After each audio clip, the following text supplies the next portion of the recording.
over to BYU, Jake Retzlaff.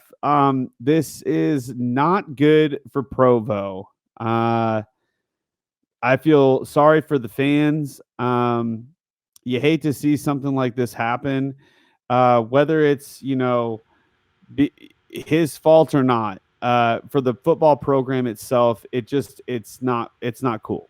Um, they had an incredible season last year.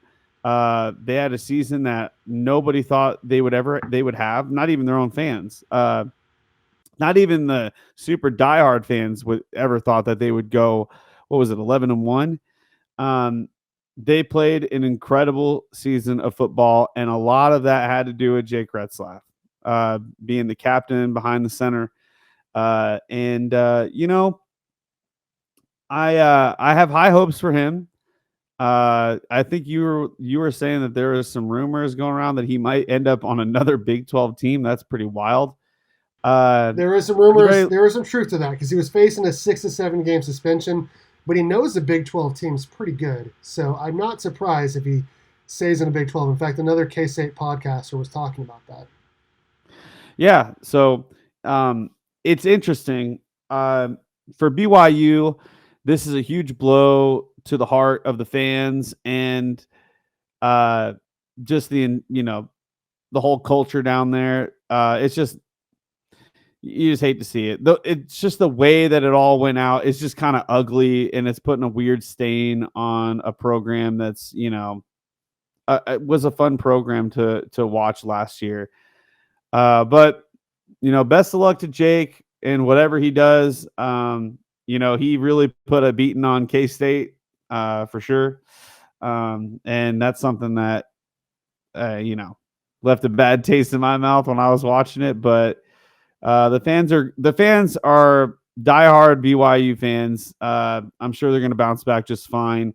They just may not have the season that they were hoping for this year. But you never know. You never know. They might strike gold with this new quarterback coming in. You never know. Jake Retzlaff was a pretty good quarterback last year. Passed for like 3,000 yards, 20 touchdowns, added a couple more on the ground. They were a pass-first offense, but he wasn't the only reason they won, 11 games last year? I think they won 11-2. So he wasn't the only reason. But having said that, I do think losing him, for me, I had him in the top 4 going into the season without him. I probably still have him in the top half. But losing your starting quarterback, who was, honestly, pretty darn good. His coming out party was against K-State. They put a pretty big whooping on the Cats, 38-9. Without him, it's gonna be a tall task to, win the Big 12. But I still think their defense, there's enough left in the tank to go 7-5, 8-4, maybe.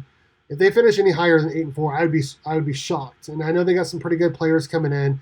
I know that they have deep pockets, so they can go and get almost whoever they want. Think about AJ DeBonsa, the basketball player, the number 1 player in the country, is coming to BYU, so they can go get whoever they want. But like I said, I think without Jake Retzlaff, I don't see them competing for a Big 12 championship. Well, correct me if I'm wrong, but this all sort of happened pretty recently, like right before the summer, right?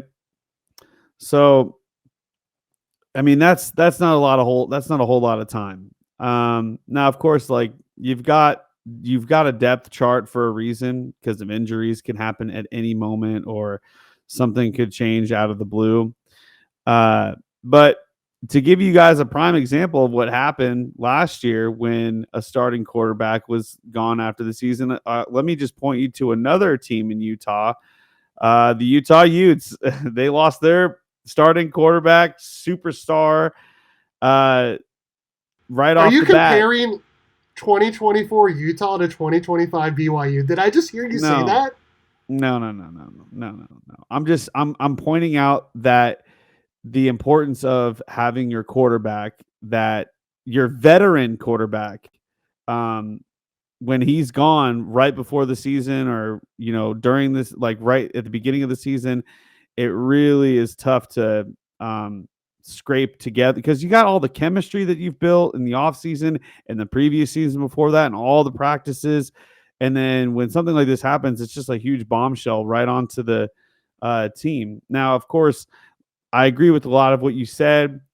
BYU special teams are nothing to be messing around with. Their defense is solid.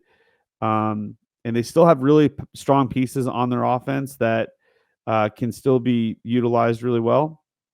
But overall, I just think in general, this is just it's a tough it's a tough pill to swallow for the BYU fans going into this season. Jor says BYU has some studs in their front seven, so they're going to be tough to deal with. I definitely agree. I mean, their defense is going to keep them in a ton of games, just like UCF's offense kept them in a ton of games last year. And Iowa State's had a pretty good defense for a couple of years now, but I just don't think it's enough to get them over the hump of winning a Big 12 championship without Jake Retzloff. I could be wrong. Maybe they have another guy that's pretty darn good. But to me, losing your starter who threw for 3,000 yards and 20 plus touchdowns total, I mean, that's a pretty big deal going into the season. So, right. That's all I want to say about that. Kenny, you got anything else before we move on? Let me. Best of luck to Jake Retzlaff, like I said, and then we're sorry to BYU fans. It's not our fault, but we feel sorry for you, BYU fans.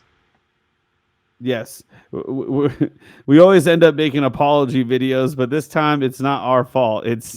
We're sorry for you guys. It's a tough blow.